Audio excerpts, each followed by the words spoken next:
Next आइए, ए form and Z form, फिर से उसी टेबल पे आप कह सकते हैं बेस्ड कन्फर्मेशन पर ही पूरा वो है।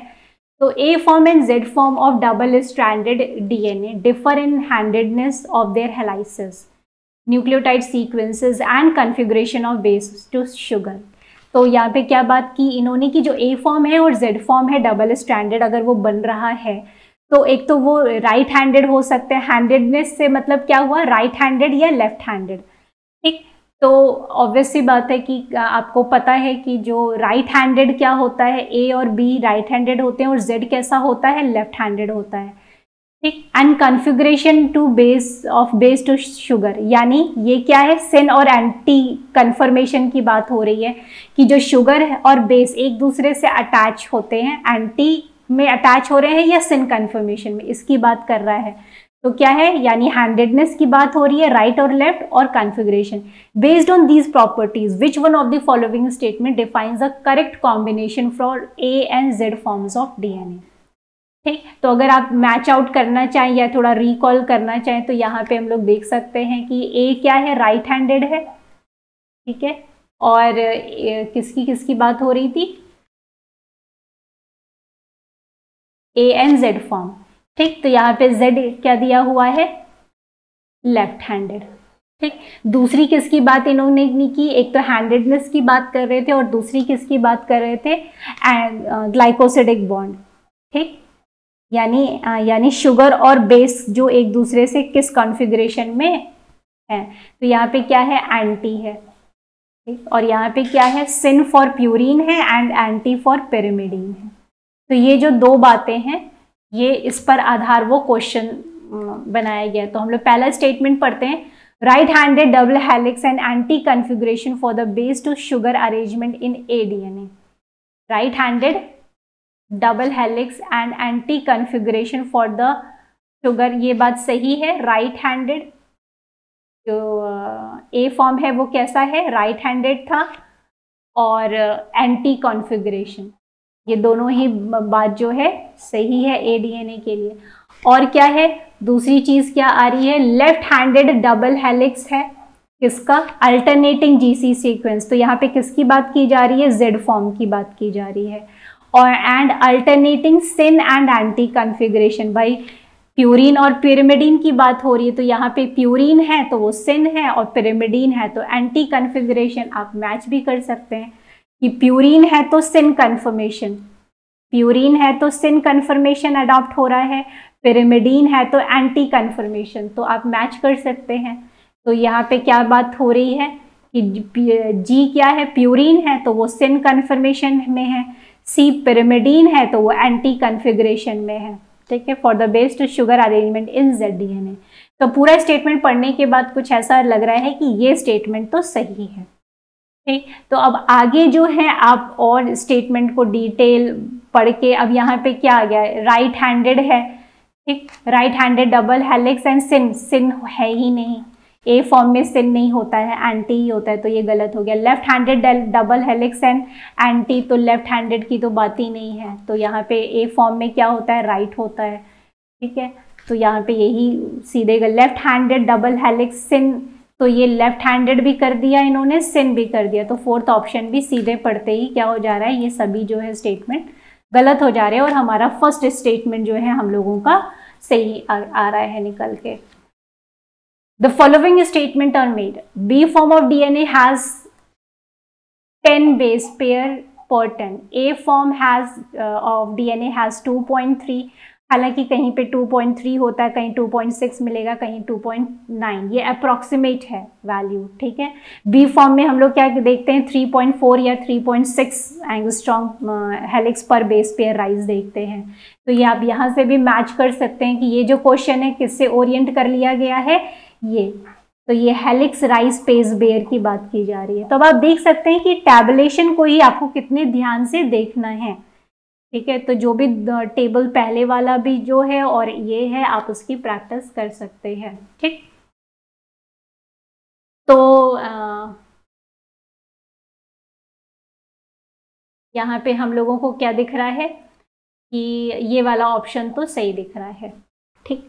Both A and B form of DNA have wider major groove and narrower, तो ये तो ऐसा है नहीं, ए दोनों में ही डिफरेंट है। बी में क्या होता है, मेजर ग्रूव वाइडर होता है और माइनर ग्रूव नैरोवर होता है। ए में उसका ऑपोजिट होता है, तो ये गलत हो गया। ठीक है, यहाँ पे ये बता रहा है कि दोनों का सेम ही होता है, मेजर और minor groove depth. The crystalline nature of cellulose is brought about by alpha 1,4 linkage. पर अगर आप देखें सेल्यूलोज में जो अटैचमेंट होता है वो क्या होता है, बीटा 1,4 ग्लाइकोसिडिक बॉन्ड के थ्रू होता है। ठीक है, तो यहाँ पे ये भी ऑप्शन गलत हो गया। तो ऑब्वियस सी बात है ए और डी ऑप्शन यहाँ पे हमें मिल रहा है, तो इतने से ही हम पता कर सकते हैं। But the double bonds in natural lipids are always cis which provides fluidity to the plasma membrane.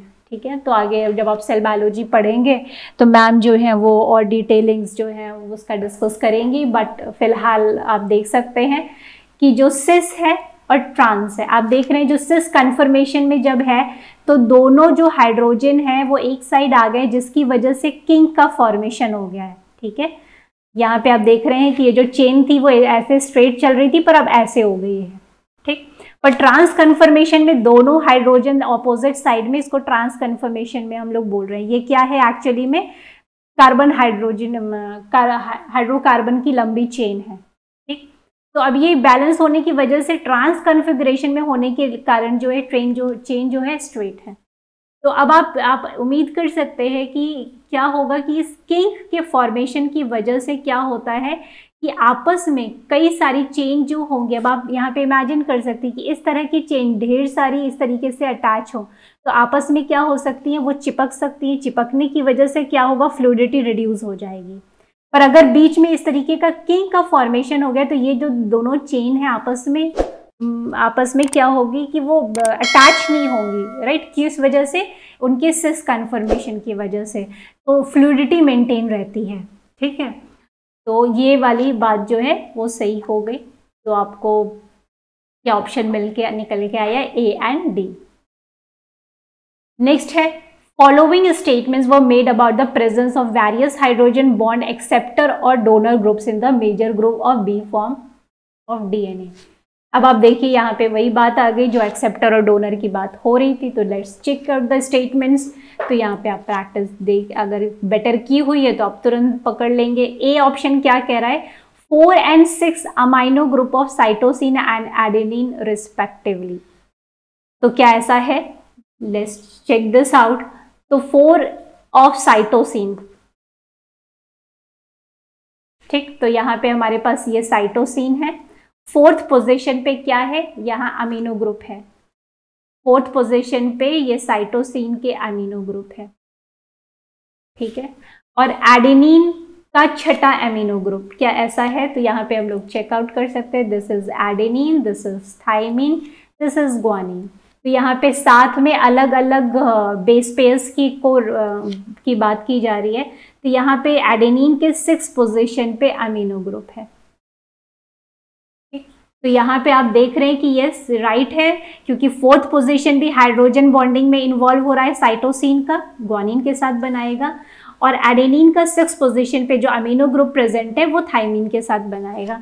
तो ऑब्वियस सी बात है कि ये स्टेटमेंट हमारा सही हो गया। नेक्स्ट चेकआउट करते हैं, 4 and 6 keto groups of thymine and guanine respectively. तो चौथा थाइमिन का पोजीशन हम लोग को चेकआउट करना है। तो चौथा थाइमिन का, तो चौथे पर देख रहे हैं ये थाइमिन है, ये चौथे पोजीशन पे ये आपका कीटो ग्रुप प्रेजेंट है। और यहाँ पे हमारे पास क्या 6th पोजीशन पे ग्वानिन, 6th पोजीशन पे आप यहाँ पे देख रहे हैं ग्वानिन। तो अब आप देख सकते हैं यहाँ पे एक्सेप्टर और डोनर की बात की गई और किस तरीके से। तो यहाँ पे सही है स्टेटमेंट, बी वाला भी स्टेटमेंट क्या हो गया, सही हो गया।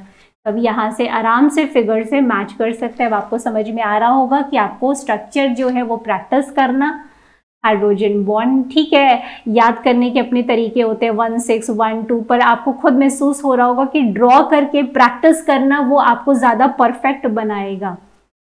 ठीक है, नेक्स्ट जो है ऑब्वियस सी बात है, ए बी हमें ऑप्शन ही करेक्ट मिल ही जा रहा है, तो हमें ज़्यादा और देखने की ज़रूरत नहीं है। बाकी अब चेकआउट करेंगे तो ये आपको भी पता है कि ये क्या होगा, ये ऑप्शंस गलत ही आएंगे। ठीक है, तो वो आपकी जॉब है कि वो आप उसको प्रैक्टिस कर सकते हैं। Next, the 15 base pair nucleic acid molecule shown below is dissolved in an aqueous buffer of pH 7.3. तो यहाँ पे आपको दिया हुआ है, ठीक, आपको दो स्ट्रैंड्स दिए हुए हैं 5-2-3-3 और यहाँ पे आपको क्या दिया हुआ, बीच बीच में यूरासिल दिया हुआ है। पर आपको कंफ्यूज ये नहीं होना है कि हाँ ये यहाँ पे इसी की बात हो रही है, तो सॉरी आरएनए की ही बात हो रही है।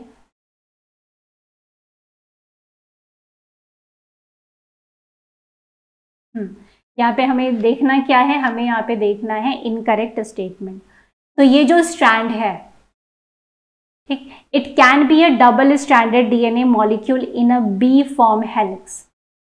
तो ये पॉसिबिलिटी हो सकती है क्या कि ये डबल स्ट्रैंडेड डीएनए मॉलिक्यूल हो सकता है बी फॉर्म हेलिक्स के लिए? यस, ये हो सकता है, बिल्कुल हो सकता है, क्योंकि यहाँ पे क्या है, कोई भी भाई यहाँ पे हो सकता है ये यहाँ पे नॉर्मल बेस पेयर रहा हो, साइटोसिन रहा हो या थाइमिन रहा हो, तो ये मोस्ट प्रोबेबली जो है बी फॉर्म का फॉर्मेशन कर सकता है। It can B A double stranded DNA molecule. यहाँ पे बार बार किसकी बात की जा रही है कि ये हो सकता है या नहीं, ठीक है, इसकी बात हो रही है। तो डबल स्टैंडर्ड डीएनए मॉलिक्यूल ए फॉर्म, यस, बी फॉर्म या ए फॉर्म में कोई डबल स्टैंडर्ड डीएनए ये हो सकता है, ठीक। तो बस बात यहाँ पे ये है, सिर्फ कंफ्यूजन किस चीज़ के लिए किया है, यूरासिल को ऐड करके ये एक तरह से कंफ्यूजन जो है जनरेट करने की कोशिश की गई है, तो इससे कंफ्यूजन नहीं पैदा करना है। It can be a double standard RNA molecule in A form helix. क्या ये आरएनए मॉलिक्यूल हो सकता है ए फॉर्म हेलिक्स के लिए? यस, ये भी हो सकता है। पर आरएनए मॉलिक्यूल को, डबल स्टैंडर्ड आरएनए मॉलिक्यूल को बी हेलिक्स बनाने में प्रॉब्लम होती है। क्यों प्रॉब्लम होती है? क्योंकि उसके सेकेंड हाइड्रोक्सिल ग्रुप पे OH ग्रुप, सेकेंड कार्बन पे हाइड्रोक्सिल ग्रुप प्रेजेंट होता है, जो कि न्यूक्लियोफिलिक कंडक्ट करते हुए फॉस्फोडाइस्टर बॉन्ड को ब्रेक कर देता है, जिसकी वजह से नॉर्मली अगर देखा जाए ये बिल्कुल रेस्ट्रिक्टेड वर्जन हो जाएगा और ये क्या होगा, फॉर्मेशन में हेल्प नहीं करेगा। पर यहाँ पे क्योंकि कॉन्फ़िगरेशन और कन्फर्मेशन जो है वो अलग होते हैं, तो ये क्या हो सकता है, ये स्टेबिलिटी दिखा सकते हैं। बट फोर्थ ऑप्शन क्या होगा, वही सही है। क्यों सही है? क्योंकि यहाँ पे इनकरेक्ट ऑप्शन, तो this is actually an incorrect option because double standard RNA molecule it would not be preferably would like to form B form of helix because of the presence of this second hydroxyl in its sugar, right? Because it leads to the phosphodiester bond breakage. Next, a genome of an organism was analyzed by Cott curve analysis. Highly repeated sequences represented 30% of the total genome fraction. The Cott value of highly repeated sequence was found to be 0.001 moles nucleotide per liter. What would be the actual Cott value in moles nucleotide per liter of highly repeated sequence? ठीक है, तो यहाँ पे simply बात क्या बोली जा रही है कि भाई जीनोम है, कॉट कर्व एनालिसिस की गई। अब आप लोग जानते हैं कॉट कर्व हमें क्या बताता है कि कोई भी चीज़ जो है कितनी तेज़ी से रीनेचुरेशन या फॉर्मेशन कर सकती है डबल स्टैंड का, ठीक। अब यहाँ पे किसकी बात की जा रही है, हाईली रिपीटेड सीक्वेंस की बात की जा रही है, और कितना प्रेजेंट है, वो 30% प्रेजेंट है, और कितना मोल्स है, 0.001 मोल्स न्यूक्लियोटाइड पर लीटर, ठीक है, ये वैल्यू बताई गई है। और यहाँ पे 30% क्या है, वो प्रेजेंट है। यहाँ पे कॉट वैल्यू इतनी है, तो अगर आपको बता दी गई है कि भाई कॉट वैल्यू आपकी इतनी है 0.001, ठीक है, ये आपकी कॉट वैल्यू है, और 30% आपके रिपीटेड सीक्वेंस है, ठीक। तो ऑब्वियस सी बात है कि अगर आपके पास ये पता है आपको और प्लस बोल रहे हैं जो 30% रिपीटेड सीक्वेंस का आप बताइए कि कॉट वैल्यू कितनी होगी। तो भाई 30% इस वैल्यू का 30% ही होगी, क्योंकि 30% ही रिपीटेड सीक्वेंस प्रेजेंट है। कितने प्रेजेंट है टोटल जीनोम में? 30% प्रेजेंट है। तो 30% जो है इसका जितना होगा उतनी ही इसकी कॉट वैल्यू होगी। फॉर एग्जाम्पल कि भाई 30% ऑफ दिस, अब जितना आपकी वैल्यू आएगी वो कितना आएगी, कितना आएगी, ठीक। आप इसको बस आपको कैलकुलेट कर लेना है। तो यह आ जाएगा 0.003 डिवाइडेड बाई 10, या इसी को कैसे लिख सकते हैं 0.0003। तो कौन सा ऑप्शन सही आ गया इसमें? 0.0003। सिंपल सी चीज इसमें क्या करनी है, कुछ भी नहीं। टोटल जीनोम का 30% है और उसकी कितनी दी गई है 0.001, तो 30% कितना होगा, 30% इंटू 0.001।